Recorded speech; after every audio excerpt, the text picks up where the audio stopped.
Tai drąsuolis, pačias varis, visai telefonas.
Žiūrovai, truputį pastraukit burundukams, čia reikės vietos. Čia jūs gali būti, ateikit arčiau. Burundukai pasiruošę. Maestro muzika.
Audrinė aplausmentai mūsų žaviems burundukams.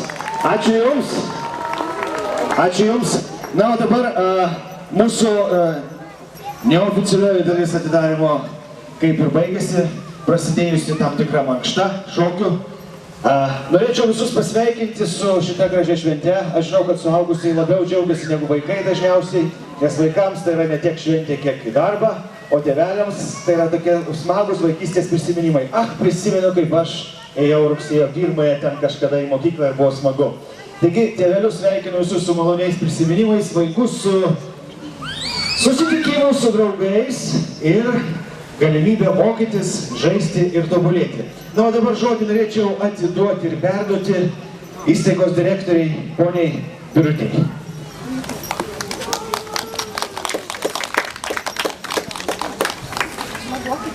Vienu žodžiu, kaip visada neveikia mikrofonas, kaip mokykloje priklauso, visą laiką kokį nors yra problemėlių. Bet čia visai ne problemėlė. Tikrai labai smagu matyti naują būrį žmonių ir suaugusių, o ypač tai vaikiukų, kurie užpildo mūsų mokyklos daugiafunkcinio centro aplinkas erdves. Ir vėl mes grįžtame, čiagi buvo kažkada tai darželis, kaip ir visi 4 aplinkui vaikų darželiai, lopšeliai, taip ir mes dabar, bet mes vieninga mokykla. Mokykla, primenu, daugiafunkcis centras ir jūs labai noriu nuoširdžiai pasveikinti visus susirinkusius. Dar noriu pasakyti, kad, turbūt visi ir mažiukai, bet ypač tėveliai, kurie daug čia dirbo, kaip į naują butą dabar įeini, remontai tebevyksta, darbai, visi montavimai, tai pas mus dar irgi, trupučiuką, dar kažko tai trūksta. Ačiū visiems už kantrybę. Tikiuosi, kad jūsų vaikučiam bus tikrai gerai pas mus. Tad labai nuoširdžiai noriu pasveikinti visus ir būsimas, jau esamas auklėtojas jų padėjėjas, kurios irgi kartu su tėveliais nuoširdžiai dirbo ir labai jūsų laukė. Tad su švente, su saulute ir tikiuosi, kad jums pas mus bus tikrai gerai.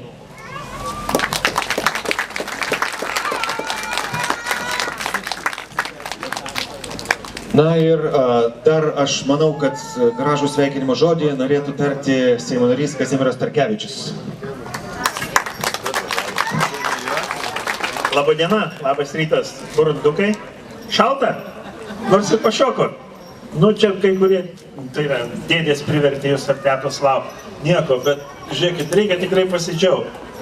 Mokykla, darželis atgimsta iš naujo. Toks, žinai, sudėtingas, bet svarbiausia bus darželis, bus mokyklėlė, bus tie patys draugai, bus tie patys auklėtojai, argi ne gerai, tėveliai. Tikrai gerai. Na tai va šito ir pasidžiaugim. O daugiau aš čia tikrai su švente. Džiaukimės tą saulę šviečiančią. Džiaukimės taikiu dangum.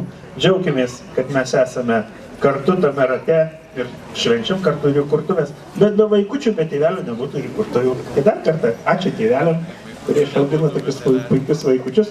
Ačiū vaikučiai jums, kad jūs šiandien čia. Ačiū.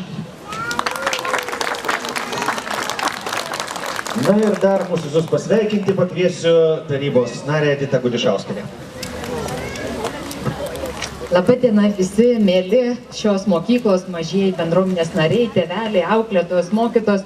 Iš tiesų aš lankiausi čia prieš kelias savaitės ir aš tikrai esu labai jums visiems ir tėveliams, ir vaikams, ir mokytojams, ir darbuotojams dėkinga už tai, kad jūs tai, kas yra dabar ir ką mes šiandien pamatom ir kas įvyko darželė per tas kelias savaitės, tai yra jūsų visų sukurtas, jūsų darbo pasiektas rezultatas. Tai ačiū jums labai, kad jūs kurite tą dvasią ir aš labai tikiuosi, kad vaikučiams čia labai patiks.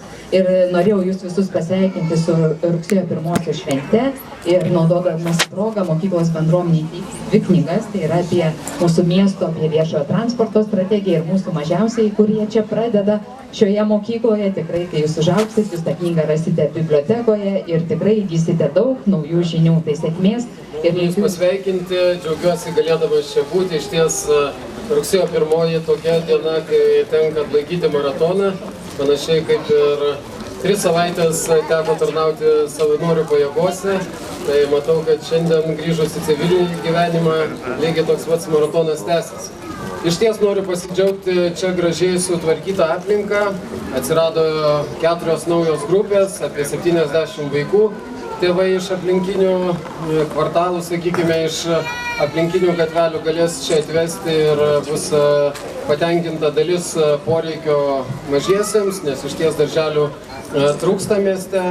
Džiaugiuosi, kad miesto savivaldybė priėmė tokius sprendimus ir iš sutaupytų socialinių pašalpų, nes ne visi nori atidirbti už tas socialinės pašalpas, nukreipiam jas į šį perspektyvų centrą. Taigi sveikinu visus susirinkusius, tikiuosi, kad šita aplinka bus draugiška visiems, tėveliai tikrai nori ves vaikus, o Nemuno mokyklos arba dabar jau daugiafunkcinio centro vadovai, auklėtojai, mokytojai džiaugsmingai priims visus vaikus. Taigi linkiu kuo geriausios sėkmės ir tebūnie šviesus nauji mokslo metai ir kuo daugiau vaikučių bus, tuo geriau. Čia turi, aišku, labiausiai tėvai pasistengti, nes matydamas aš mokyklų užimtumą, matau, kad iš ties galėtume visi labiau pasistengti, nes mokykloms, ypač gimnazijoms, būsimų gimnazistų pradeda trūkti. Taigi yra kur visiems pasistengti. Tai linkiu sėkmės, o mes kiek galėsime ir toliau prisidėsime prie aplinkos gražinimo. Sėkmės!